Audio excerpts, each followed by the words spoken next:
Sejumlah media elektronik membentangkan spanduk di jembatan layang akses Suramadu Bangkalan. Aksi protes dilakukan karena draft RUU penyiaran yang sedang digagas DPR Pusat telah mematikan demokrasi. Bahkan kebijakan dianggap telah berkhianat terhadap amanah reformasi tahun 1998. Aksi penolakan terhadap draft rancangan undang-undang penyiaran terus dilakukan oleh sejumlah jurnalis termasuk media elektronik di seluruh bumi Nusantara.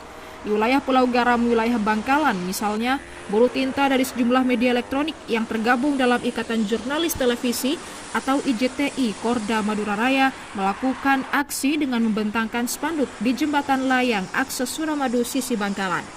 Aksi pembentangan spanduk yang dilakukan oleh para jurnalis sebagai bentuk protes terhadap draft RUU penyiaran yang digagas oleh DPR Pusat, karena aturan tersebut berpotensi menghalangi kerja jurnalistik dalam mencari fakta di lapangan. Bila aturan RUU penyiaran lolos dan disahkan oleh wakil rakyat, maka langkah tersebut akan mematikan media sebagai pilar keempat tegaknya demokrasi. Bahkan pula dianggap mengkhianati amanah reformasi yang telah dilakukan mahasiswa pada tahun 98. Aksi para jurnalis sengaja melakukan aksi di jalur utama Suramadu agar protes penolakan rencana undang-undang penyiaran diketahui langsung oleh pengguna jalan, terutama anggota DPR RI yang sering melintas di jembatan Suramadu.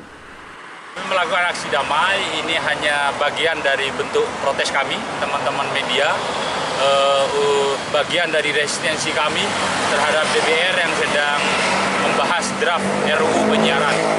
Kenapa kami melakukan ini? Karena kami melaksanakan amanah reformasi. Media sebagai bagian dari tegaknya pilar demokrasi di Indonesia. Jika draft RUU ini kemudian lolos menjadi undang-undang, maka itu sama halnya dengan mengkhianati reformasi yang sudah dilakukan oleh teman-teman mahasiswa tahun 97-98 dulu. Masang banner ini? Ya, kami masang banner di jembatan Suramadu agar bisa dilihat publik, termasuk juga bisa dilihat oleh anggota-anggota DPR yang biasa melewati jembatan Suramadu, termasuk teman-teman DPR yang dari Dapil Madura. Kami berjanji apabila ini tidak dihendaki oleh anggota DPR, maka kami akan melakukan aksi besar-besaran di Senayan untuk melakukan kecaman seperti itu. Pihaknya pun berharap RUU draft penyiaran segera dibatalkan. Bila terus dilaksanakan, ia mengancam akan melakukan unjuk rasa ke Senayan, Jakarta.